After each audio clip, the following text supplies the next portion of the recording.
O Lord.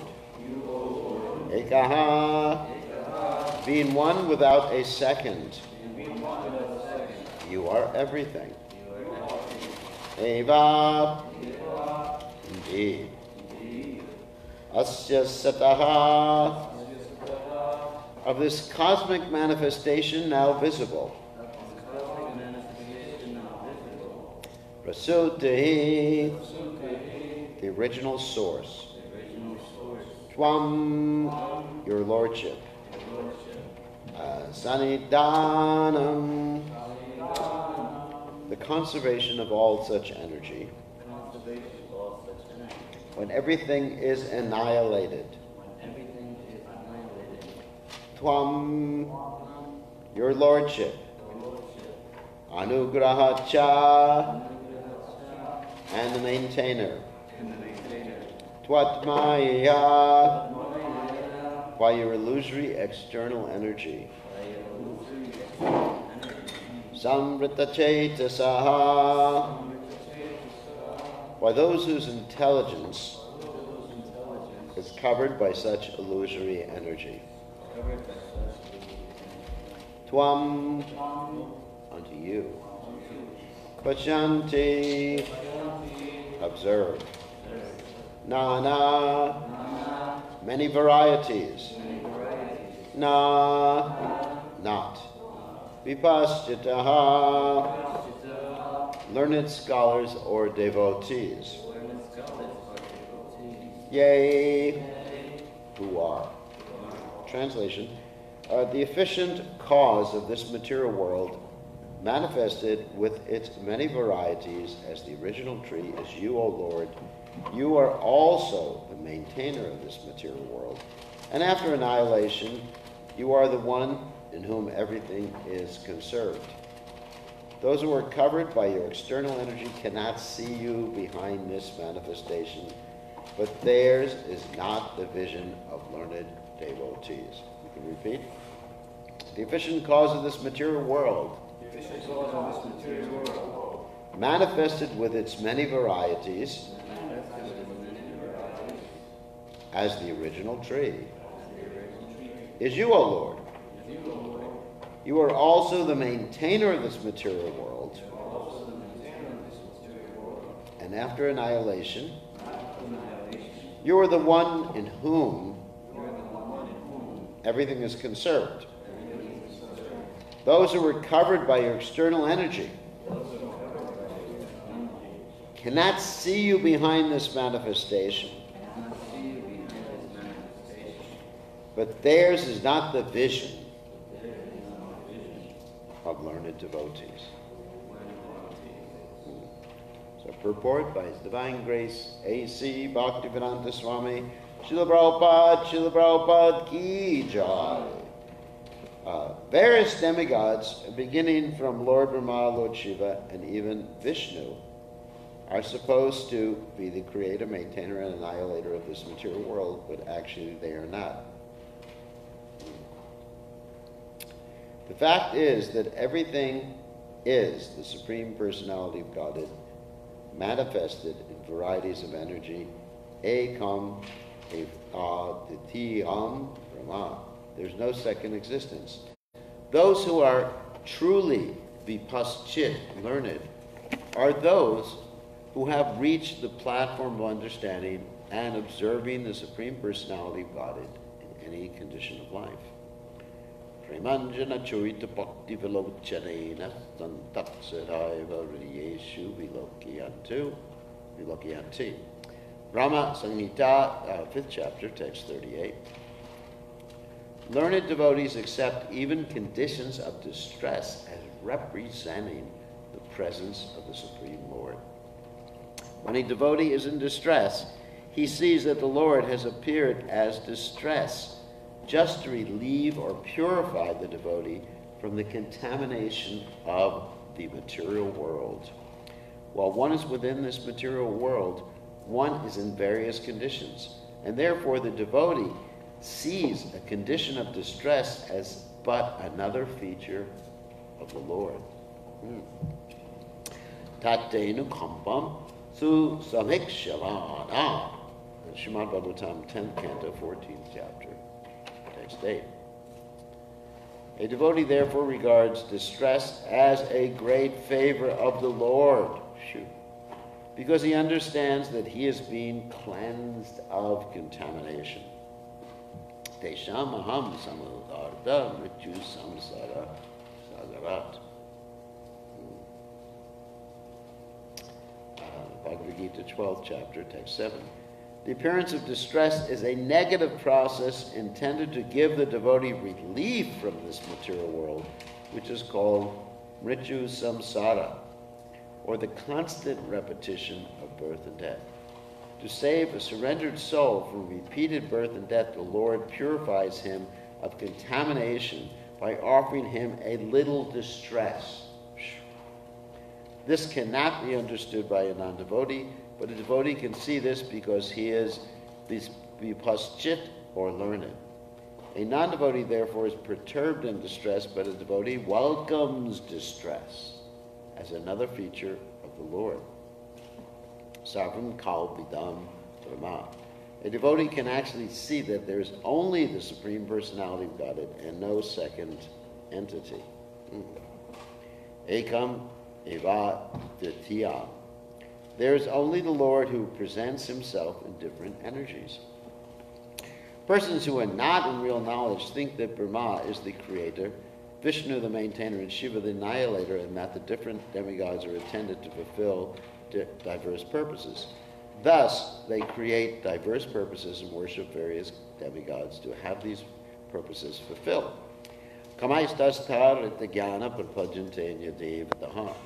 A devotee, however, knows that these various demigods are but different parts of the Supreme Personality of Godhead, and these parts need not be worshipped. As the Lord says in Bhagavad Gita, 9th chapter, text 23.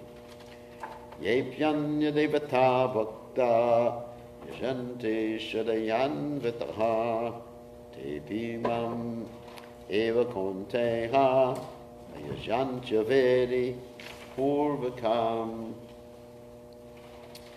Whatever a man may sacrifice to other gods, O son of Kunti, is really meant for me alone, but it is offered without true understanding. There is no need to worship the demigods, for this is avidhi, not an order. Simply by surrendering oneself at the lotus feet of Krishna, one can completely discharge one's duties. There's no need to worship various deities or demigods.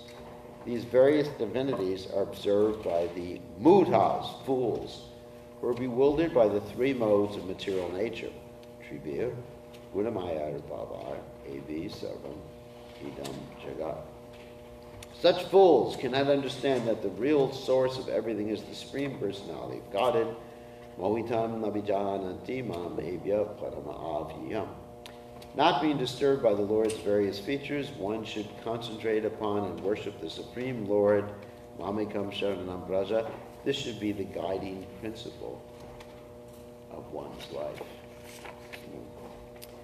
Tatmeka evasya sata prasutis, tvam sanidanam tvam anugrahascha, tvam maya samrita chetasas tvam, Shanti nana navipaschito. Yay. So Omagana Timidanda Shah Gananjana Shalakaya Chakshur Unmedita Yena Tasmai Shiguruve Namaha. So there's a lot of very important statements here in this verse and purport. So we're going to touch upon a few of them. So at the beginning of the translation starts the efficient cause of this material world. So let's describe what that means, efficient cause of the material world. There are actually two causes. There's the material cause and there's the efficient cause. So the material cause, actually both of these are coming from Krishna. Where in this purport, Prabhupada has described everything as Krishna. Everything is Krishna and not Krishna simultaneously, inconceivably, Achintya, Veda, Veda Tattva. That's our philosophy. that in one sense everything is Krishna because it's Krishna's energy, but in another sense it's different than Krishna.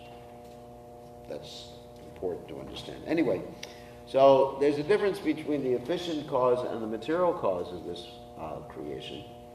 The material cause is basically the inert ingredients, which are sometimes called, before the time of the cosmic creation, sometimes called the pradana. Pradana means, we were corresponding with someone yesterday about it, giving an example. Pradana means something like the clay that one has or a child has within a container before the child takes the clay out of the container and gives it shape. It's just the raw materials. You got it? Raw materials. And then after the child takes out the clay from the container, just like when we were young, we had this Play-Doh, and also another thing called silly putty. And after you take it out and you give it shape, that's the manifestation, or metaphorically, it's the same as the manifestation of the material world. So, the pradana is the material cause, which comes from Krishna also. And then the efficient cause, that means which causes it to take shape and act, is the Supreme Lord. But the way the Supreme Lord manifests this efficient cause of the material world is through his glance. That's described in Sanskrit as Aikshata. In other words, he glances at the material creation. Now the interesting thing is, he never touches the material creation. Of course, we find in the Brahma Samhita the interesting verse, Angani Yasha Sakalendriya Dri Timanti, that the Lord can do anything with any one of his senses. And in this particular case, the Lord is impregnating with his sense of sight. And so that's how he impregnates or causes, it manifests the efficient cause of the material world. Now, within that glance of the Supreme Personality of Godhead are all the living entities who have remained in a dormant state within his body at the time of the cosmic dissolution. It's not that the living entities cease to exist. It's not that the living entities merge into the pradana. Someone wrote me yesterday saying, don't the living entities merge into the pradana? They don't merge into the pradana. They're within the Lord's body, as is the material cause too. The pradana actually is like it's described when the Lord breathes out, then all the universes come out of his body.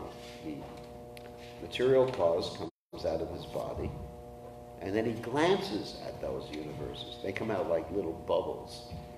There are so many universes described, and I'm sure you've all heard this before, like mustard seeds within a bag of mustard seeds. And then the Lord glances at them, and when he glances at them, then they start to expand. And of course, the scientists have actually discovered that too. They call that the Big Bang. So one thing is interesting is that previously the scientists, we're talking about 200 years ago, or actually over 150 years ago, the scientists said that the material universe always exists, it continues to exist. It's, in one sense, always manifest. But then, within the last, let's say, 150 or even 100 years, the scientists have actually discovered that the material world came into existence at a certain period of time.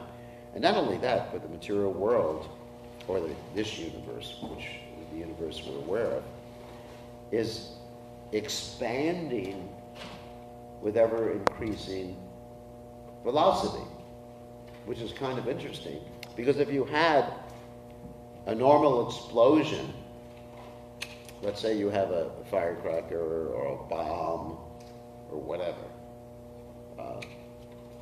and you explode it, then the velocity is greater in the beginning, and then it decreases as it spreads out. If it actually increased, then one bomb would basically take over the whole world, if you think about it. Like if the velocity of the particles from a firecracker, let's take a firecracker, increased, then those particles would make their way all around the world very quickly. Because basically there's a conservation of energy. You know, there's a certain amount of energy that's put into the explosion. And when that energy is not lost, but when that energy is exhausted, I wouldn't say it's lost because matter and energy are interchangeable. Nothing's ever lost. But when it's exhausted, it becomes dissipated. Let's say dissipated, not lost. It's dissipated in different particles scientifically or in heat, etc. Then that's it for the explosion. But as far as the material creation, it keeps increasing the speed of the expansion. And of course the scientists have speculated upon something called dark energy. That they don't understand. That dark energy is Krishna. How can I say that? Because everything is Krishna. Anyway, that dark energy is Krishna, who's injecting the material creation with the efficient cause, which is described here. And therefore the material creation expands. At a certain point, the material creation will contract again at the time of the cosmic dissolution, at the end of the lifetime of Lord Brahma. So that's what the efficient cause is, and Krishna is the efficient cause. And not only that, as I mentioned before, the glance of the Lord has within it all of us, and that glance of the Lord is known as Shambhu. That's Lord Shiva. So Lord Shiva is an expansion of the Lord, in one sense non-different from the Lord and also different simultaneously, like the Lord's energies. A special expansion. He's not Jiva Tattva, he's not Vishnu Tattva. He's an expansion of the Lord who carries us into the womb of the material world, or the pradhana in this particular case, and injects us into this material world in much the same way as there's the pregnancy in this world, where the semen is injected into the womb. So that's why in many Hindus, people in India, they worship the Shiva Linga. The Shiva Linga represents that injection of us into the material world. It's the genital of Lord Shiva. And Lord Shiva consorts, as Bhaktisiddhanta Saraswati Thakur says, with the regulative matrix, and he is our father. Anyway, so that's what it means by the efficient cause of the material world. Krishna is the efficient cause of the material world, manifested in many varieties. And also he maintains it as Lord Vishnu. But he's not only doing that. And he also annihilates it in his expansion as Lord Shiva. And also, another way the annihilation takes place is with Ananta Shesh. You know, Ananta Shesh actually takes part in the annihilation too. So in other words, and after the material manifestation, Krishna continues to exist. Of course, that's the first of the Chatushloka verses. Ahamiva Sameva Gre. Very important verses. Before the creation, there was I, the Supreme Personality of Godhead. During the creation, there's I, the Supreme Personality of God. And after the creation, there's I, the Supreme Personality of God. So, that's Krishna. So, that's the first point here. The second point is perhaps a little more distressful, where Prabhupada here talks about distress. I'm going to quote from here. Learned devotees accept even conditions of distress as representing the presence of the Lord. when a devotee is in distress, probably, I think the word distress must be mentioned here like 15, 20 times by Srila Prabhupada. So, why does a devotee see it's Krishna? First of all, the devotee sees it's Krishna because not a blade of grass moves without the will of the Supreme Personality of Godhead. Krishna is omnipotent, omnipresent. Yomam Pashati Sarvatra Saram Chamahi Pashati. Not only does Krishna arrange everything, but he gives every living entity Mantaksmriti Ganamaponamcha. He gives every living entity intelligence. So everything is arranged by Krishna. Of course, for a non-devotee, that arrangement is an indirect arrangement. That means if you're not Krishna conscious, if you're not chanting, then you got the law of karma, which is also Krishna's arrangement. Because Krishna sometimes arranges things just so that someone else takes care of it, or some other energy takes care of it. It's his arrangement, perfect arrangement, but he's not directly involved in that. Just like in the creation of all the living entities in the beginning of the material creation, Krishna assigns Lord Brahma to do different things, and then Lord Brahma assigns these different Prajapatis like Daksha. It's not that Krishna is like personally giving birth to everybody who exists in the material world, although he is Aham Bija Prada Pita. He is the seed-giving father of everyone, but Krishna is not personally doing it. He's doing it through his energies. He's doing it through his devotees. And the law of karma is administered by the demigods, especially Yamaraj. He's administering the law of karma. So it's under Krishna's direction, yes. That's a fact. And nothing happens without the will of the Supreme Personality of Godhead, but it's the demigods directly doing it. Whereas for a devotee, if someone once says to the Lord, as Prabhupada said, and the Acharyas say, from this day forward, I am yours, Krishna. Then for a devotee, as long as you're chanting, as long as you're following the practices of Krishna consciousness, then for a devotee, it's Krishna directly doing these things. Krishna directly. Of course, there's things that you do that are not Krishna's direct intervention, like if you make a mistake. Like if you jump off a building, it's not that Krishna is responsible for you jumping off a building. As we mentioned many times, if you drive a car, fall asleep because you didn't get enough rest the last night, Prabhupada said it's not Krishna's mercy. It's your foolishness. So there's certain instances where you don't say it's Krishna. Or you get angry. I mean, sometimes I've seen devotees get angry at someone, like a husband will get angry with a wife, and the wife will say, why'd you get angry? Or, you're cruel, and the husband will say, it's Krishna made me do it. Krishna's, sometimes we're so proud that we think all of our activities are directed by Krishna. But a lot of our activities, if we're conditioned souls, are directed by our own false ego and impure consciousness. I mean, we do have the defects of the conditioned soul. We make mistakes. We have imperfect senses. We have a tendency to cheat, and we're an illusion. So therefore, don't think when you do something that's Krishna acting. So one has to discriminate.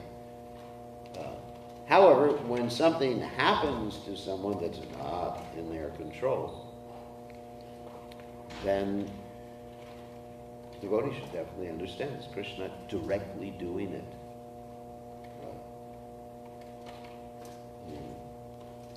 Ananyas chintayantamam yejanam paritas krishte Krishna says in the Gita that for one who is dedicated to me, then I am preserving what he has and I am carrying what he lacks. And so that's what it means, Krishna directly interceding in your life.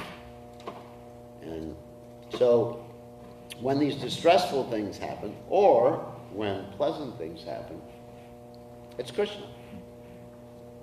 And of course that's the verse I always quote, my favorite verse in the Gita, Yomam Pashati Sarvatra Savam Chamai Pashati Tashahamna Pranashami Sachamena Pranashati, 630 in the Bhagavad Gita. Everyone should learn that verse. For one who sees me everywhere and sees everything in me is never lost to me, nor am I ever lost to him. Most important verse. So therefore, Prabhupada also says, a devotee welcomes distress as a great favor of the Lord. That doesn't mean that we should put ourselves in distressful conditions and that will cleanse us of contamination. We don't embrace distress in terms of separately from Krishna. It's not that we come up with more austerities. I mean, nobody ever became Krishna conscious because they tortured the body and the super soul dwelling within. Actually, Krishna says in the Gita that means kamaniya, basically, if you torture the body. But in the performance of Krishna consciousness, if we accept some austerity to please Krishna, but not over austerity, like Prabhupada said, it's important we take care of the body, which belongs to Krishna, not hurt the body. Prabhupada was very much concerned with the health and welfare of the devotees. So there's a balance. Prabhupada also said that we shouldn't pray for more distress. One devotee asked Prabhupada, should we pray like Queen Kunti prays? She prays, Tatra Tatra Jagat Guru. That means again and again, O Lord, or Guru of the universe, Apunar Abhavadarshanam. It's a verse in the prayers of Queen Kunti. She says, again and again send us distress. I mean, she was undergoing so much distress throughout all of her life. Her children being threatened. I mean, just like, you can't understand unless you're a mother how intense it is when your children's lives are being threatened. Just like recently, one of my disciples, her child got this dengue fever. Dengue is caused by a mosquito. It's in tropical countries like Fiji and also India, of course. This is the time of the year dengue comes out, actually, in the fall. When it gets real cold, the dengue mosquitoes go to sleep or they die. Anyway, so this devotee's daughter, little daughter, cute little daughter, got dengue fever. And she was posting so many messages on the internet. I mean, just complete anxiety. I mean, distress, practically dying from anxiety because of the child. I mean, this is the mother's love. You can't understand that. So going back to Queen Kunti, all of her children, the 5 children, were continually threatened by Duryodhana and company. And so for years, not only just one time, of course, in this particular instance on this disciple, Gauramani, her daughter's much better now, thank God, practically completely recovered. But can you imagine that for years being subject to that sort of intense anxiety? This is the instance we've experienced with Gauramani has just been 2 or 3 days of intense anxiety. But for years, Queen Kunti was subjected to that intense anxiety. And she prayed for more. Apunar Bhavadarshana, so we won't see repeated birth and death in this material world. I mean, that's amazing. And Prabhupada said we shouldn't pray like that. We shouldn't pray for more distress because there's already enough distress in this material world. So, but distress would come. And then we should welcome it, as Prabhupada says, that in this way we're being cleansed of contamination. So that's a hard thing. It's really a hard thing to accept. And then, when devotees are put in these circumstances, they often write or ask, especially if I was in contact with them, they often ask, why did Krishna do this to me? I mean, ultimately, yes, Krishna's doing it for your own good. But as far as exactly, it's purification, et cetera, et cetera, et cetera. But exactly how that fits into the whole scheme of things, sometimes you don't understand for 20 years afterwards. Or you may not understand until you go back to Godhead why Krishna did that particular thing to you. But at least you can understand it's Krishna. And at least you can take it as an impetus to dive more deeply into the holy names. You have a choice. When distress comes, you have a choice. You can get angry at God, you can get bewildered, you can get depressed, woe is me, nobody's seen the troubles I've seen. You have a choice. And the choice, if we're actually seeing Krishna everywhere, the choice should be, I don't understand what's happening, but I know the solution is chanting. Of course, we still have 3 minutes.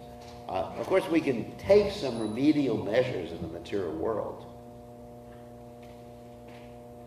Within reason. Within reason, we take material measures. Not something that's going to be an over-endeavor. Let's say I'm getting older. It's not that I should go and get plastic surgery just so that, that's definitely an over-endeavor. However, I had a hernia. That's not over-endeavor to go to the hospital and get the hernia fixed up. Or to get cataract surgery. That's not over-endeavor. But sometimes people go to this over-endeavor, just keep this body going on, when it's not really Krishna's plan. So, therefore, in any case, you understand that the chanting is what we're supposed to be taking shelter of. Bhaktivinoda Thakur says, other than myself referring to the holy names, we don't have a friend. Of course, Krishna's our friend, I understand, so, but he's present in his holy name. And the devotees are also giving us the holy names. So that's our shelter. We just have to dive more deeply. That's my prescription when anyone comes and says, what should I do in this particular circumstance and I'm distressed? Other than some modicum of adjustment, which you can try, but Krishna says, Prabhupada said, even without the will of the Lord, even with the best doctor, the patient will die, and with the will of the Lord, even without a doctor, the patient will live. So ultimately that's our recourse. When all else fails, or even when all else doesn't fail, you just chant. That's a solution. Very easy solution to material distress. So, anyway, I'm not saying that I welcome material distress. But I definitely try to see Krishna behind it, and I definitely try to chant more when there's some distress. When there's some distress, I just, especially the distress, emotional distress, someone causes some pain, or someone stimulates, doesn't cause the pain. I just take a long japa walk and just start chanting more. I don't get into the mind, You can get into all these things with the mind. Why me? Isn't it? Why me? Why is he picking on me? Why is Krishna doing this to me? I've seen so many other devotees enjoying. They have so much facility, so much ability. Why me? But then don't get into it. It's not going to help you. That's not the solution. Okay, on that happy note, all glorious to the Prabhupada, to the Prabhupada.